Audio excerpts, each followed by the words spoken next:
Hi everyone, it's another day, another share. Again, I have my iced tea. It's a peach flavor. It's quite tasty and it's kind of hot down here today. The last few videos I have been showing you what I have physically used in the Phillips Fiber Arts rulers. So today I'm showing you the last of the rulers. There are more available with different techniques and different rulers that she has done with different patterns. But I am showing you only what I physically have used myself and done quilts with the rulers myself. The first one was the spot-on ruler for a little table runner, little tiny projects, little table toppers and things like that. And if you get really creative, and if you're an experienced quilter, you could get quite creative and play with the ruler yourself based on some of the instructions, and then you kind of just mix things up and try to do some testing with some of your scraps and come up with your own patterns if you'd like. I'd like to have more time to do those kind of things, but at the moment I don't have that kind of time. But someday, we hope, maybe when I retire, I'll be able to expand on some of that kind of stuff.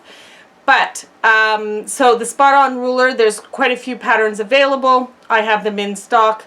They're easy to do. They're a great place. It's a great place to start.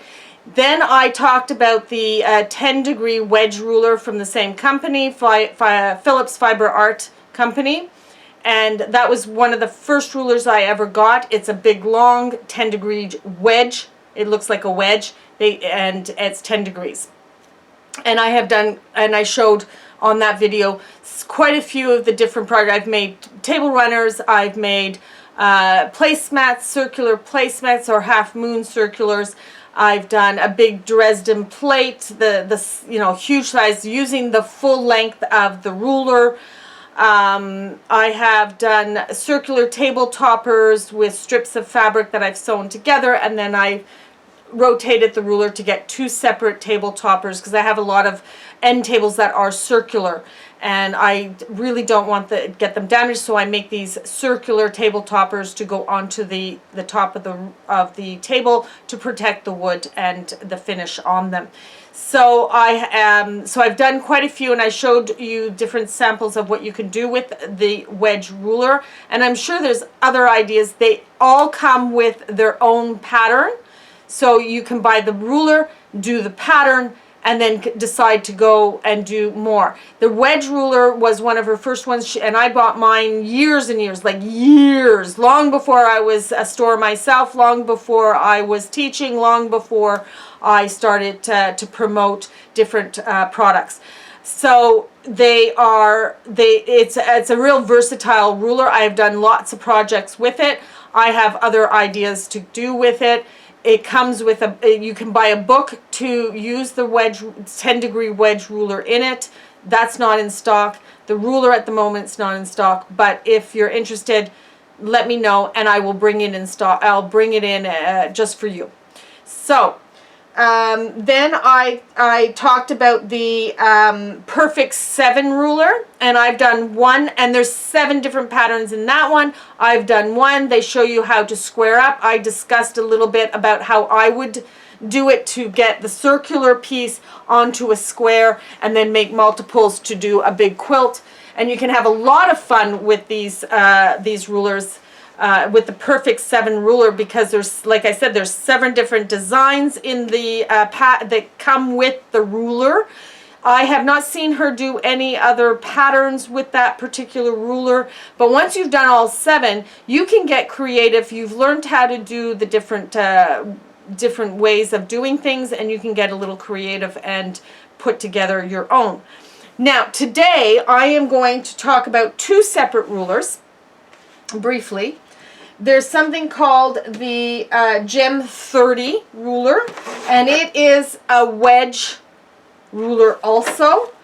It is not a 10-degree ruler. It's a different degree on this. I'm not 100% sure. I think it's a 30-degree, but I'm not 100% sure if that's what it is.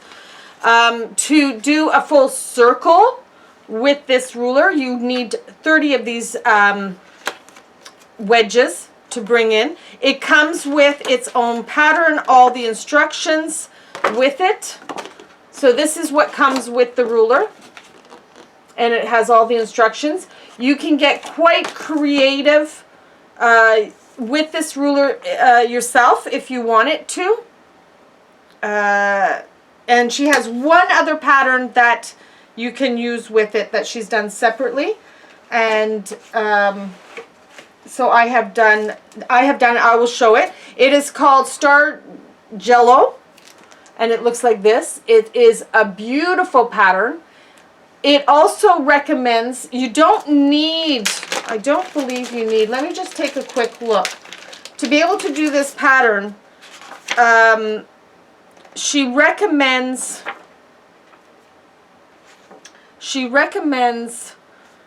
another ruler, Gem 10, but my pattern doesn't have it.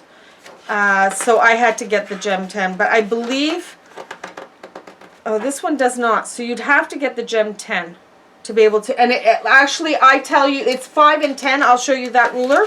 So this pattern calls for 2 rulers.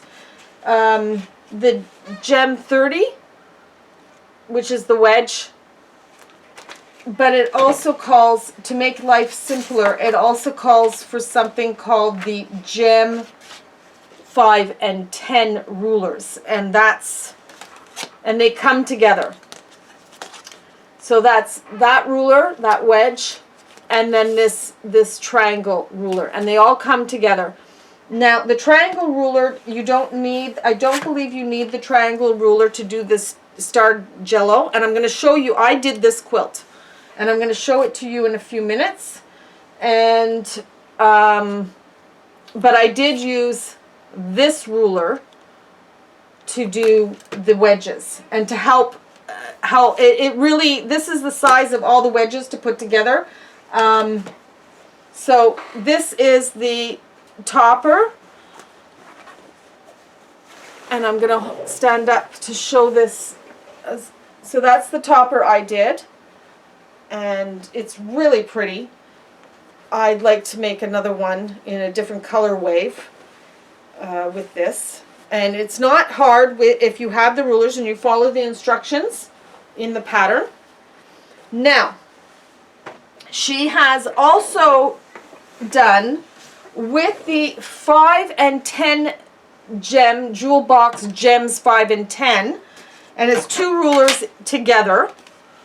You get the 2 rulers. There is a pattern, like all her patterns. She has a pattern that comes with the ruler.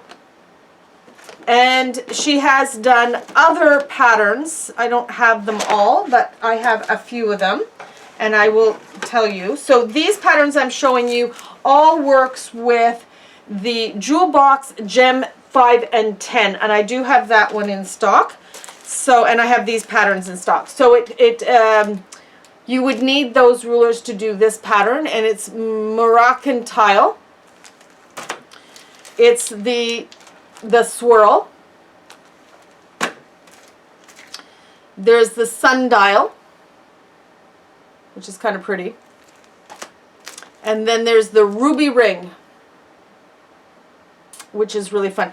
Now, these patterns would work really neat because they're going in as wedges, and you build wedge upon wedge. You could, for example, this one here, you could do it in Christmas fabrics, and just keep, like, you would get it up, you would do it as is, close everything up, quilt it, and then break it open in one place, and then finish it off. Do not put a center piece in. This one looks like it goes straight to a point. All these come to a point, but you can leave that last little point off, and you can, it's usually, the circle is this one here. This one here has a star that you applique down on top of it. So these ones would look really cool in Christmas fabrics, and then you make a Christmas tree skirt for your Christmas tree. And you just, yeah, so it's very doable. You just got to figure out the pattern and then go from there. So this is the last of this series. Like I said, she has other rulers that are available that I haven't physically used yet, but they are in the store with some patterns to go with the rulers. This was the last of the series of Phillips Fiber Art rulers and patterns that I have physically done and used myself. So I hope you've enjoyed this little series on her rulers, and I hope you check them out. If you want to see more videos, hit the subscribe button below and ding the bell so you can get notification when I upload. So happy quilting, everybody. Have a great day, and we'll see you next time on another day, another share. Bye.